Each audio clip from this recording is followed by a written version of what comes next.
साहेब नमस्ते. नमस्ते. काय नाव आपलं? मी सर जगदीप पांडुरंग मोरे. अच्छा, प्रॉपर तुम्ही राहणार? प्रॉपर राहणार तांदवाडी, तालुका वाळवा, जिल्हा सांगली, महाराष्ट्र. ओके. महाराष्ट्र. अच्छा, एज किती आहे तुमचं? माझं सर 48 एज आहे. 48 एज आहे. अच्छा, तुम्ही समर सोशल फाउंडेशन कडून कोणते प्रोडक्ट घेतले होते? मी सर अँटॉक्स डी आणि अँटॉक्स टी असे 2 प्रोडक्ट घेतले. हा अँटॉक्स डी आणि हा अँटॉक्स टी घेतला. अच्छा, कशासाठी म्हणून घेतले होते? माझी गेले वर्षभर शुगर खूपच जास्त होती. मला 2011ला जशी शुगर डिटेक्ट झाली त्यानंतर मी प्रचंड दवाखाने वगैरे केले. अच्छा. गेल्या वर्षभरात सर मी शुगर माझी जवळ 390च्या आसपास शुगर असायची जेवणानंतरची आणि जेवणाच्या अगोदर 190 असायचे. बरं. त्यामुळे मला एवढे कॉम्प्लिकेशन झाले की माझ्या शरीरावर असे पुरळ उठायचे, असे पूर्ण पुरळ उठून त्यात पस वगैरे तयार व्हायचा, असं शुगरमुळे व्हायचा. बरं. पण डॉक्टरांच्याकडे गेल्यानंतर तेवढ्या 3 महिने ते गोळ्या दिल्यानंतर तेवढे शुगर कमी यायचे. नंतर ते चेंज करायचे औषध चेंज केल्यानंतर परत शुगर हाय अशी व्हायची. माझा H1B1C 8.5 वर झाला. HbA1c 8.5 झाला. 5.5 झाला. गोळ्या चालू असताना सुद्धा.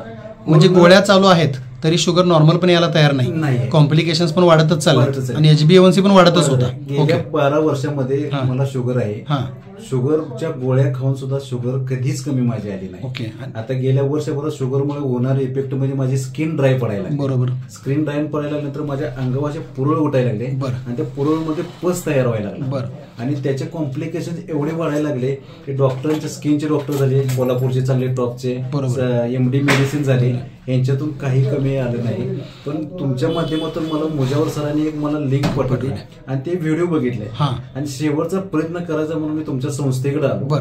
संस्थेकडे आल्यानंतर त्यांनी मला अँटॉक्स डी आणि अँटॉक्स टी हे दोन्ही प्रोडक्ट दिले. या दोन्ही प्रोडक्टचा मला फायदा असा झाला, माझं वजन एका महिन्यामध्ये 4 ते 4.5 किलो कमी झालं. Very good. माझं स्किन ड्राय पडायचं प्रमाण कमी झालं आणि आजची शुगर माझी जेवणाच्या अगोदरची 89 ती पहिली एका महिन्यापूर्वी 187च्या आसपास होते. माझ्या गेल्या महिन्यातली शुगर 187.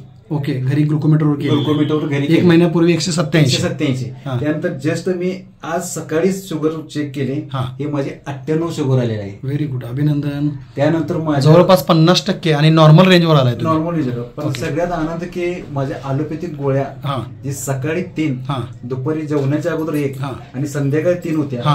नंतर आज गेल्या महिन्यात मी गेल्या 4 ते 5 दिवसापूर्वी मॅडमना भेटायला गेलो. मॅडमने सकाळची 1 गोळी केली, दुपारची 1 केली, संध्याकाळची गोळीच बंद केली. 2 गोळ्या टोटल बंद चालू झाल्या. ते मी गेल्या महिन्यात 8 गोळ्या खायचे होते. 8 गोळ्यावरून तुम्ही 2 गोळीवर. कॉम्प्लिकेशन मध्ये फरक पडला? कॉम्प्लिकेशन मध्ये माझी स्किन जे ड्राय पडायचं प्रमाण खूप कमी झालं. ओके. माझे इचिंग व्हायची बॉडी, बरोबर, इचिंगचं प्रमाण पूर्ण कमी आलं. त्यातनं पूर्ण सॅटिस्फिकेशन झालं. Very good. बरेच प्रयत्न, बरेच डॉक्टर गेलं, स्किनचे डॉक्टर म्हणायचे तुमची शुगर कमी आली पाहिजे. बरोबर. शुगरचे डॉक्टर गेले तर शुगरचे डॉक्टर म्हणायचे की तुम्हाला 1 3 महिन्याचा अवधी घेतला पाहिजे, तरी पण शुगर कधीच कमी आली. आणि ह्यात तुमची मानसिकता सुद्धा चांगली राहिली नसेल या सगळ्या धावपळीमध्ये? मानसिकता म्हणजे शुगरमुळे होणारे कॉम्प्लेक्स, रात्री झोप पूर्ण माझी बंद झाली होती. दुसरी गोष्ट, झोप पूर्ण व्हायचं कारण शुगर वाढल्यामुळं, H1B1C वाढल्यामुळं माझी स्किन ड्राय पडायला. बरोबर. स्किन ड्राय पडल्यामुळं खाजवायचं, इचिंग बरोबर, वारंवार ते करत, त्यामुळे झोप न झाल्यामुळे परत दिवस वाईट. खूपच त्रास. म्हणजे एकंदरीत अँटॉक्स डी आणि टीने तुमच्या सगळ्या समस्या जवळपास महिन्यात 80% तरी तुम्हाला आराम दिलेला आहे. पोट साफ व्हायचं प्रमाण एक म्हणजे पोट साफ व्हायचं, जे अँटॉक्स टी आपला जे चहाचं प्रोडक्ट आहे त्याने माझं सकाळी घेतल्यानंतर पोट साफ व्हायचं प्रमाण खूप अतिशय. Very good. आता अँटॉक्स डी आणि टीच्या वापरामुळे तुम्ही खुश आहात. 1 महिन्याचा हा रिझल्ट आहे. 3 महिने कोर्स करणार आहात तुम्ही. आज प्रोडक्ट न्यायला झालाय आणि मला वाटतं तुम्ही ट्रेनिंग करून आमचे PRO देखील झाला आहात. म्हणजे तुम्हाला हा विषय अनेक लोकांच्या पर्यंत आता पोहोचवायचा ही तुमची इच्छा आहे. प्लस तुम्ही LICचेही काम करता. गुड. LICचे अनेक लोक जे ग्राहक तुमच्याशी जोडलेले आहेत त्यांच्यापर्यंत तुम्ही माहिती पोहोचवू शकता. डिजिटली पोहोचवा, फिजिकली पोहोचवा आणि जो बेनिफिट तुम्हाला झालाय ते सत्य गोष्ट लोकांच्यापर्यंत सांगा आणि लोकांचे ज्या मनामध्ये गैरसमज आहेत शुगर विषयीचे त्या लोकांना समजाकडे, चांगल्या काउन्सिलिंगकडे तुम्ही त्या लोकांना आणून संस्थेशी जोडा.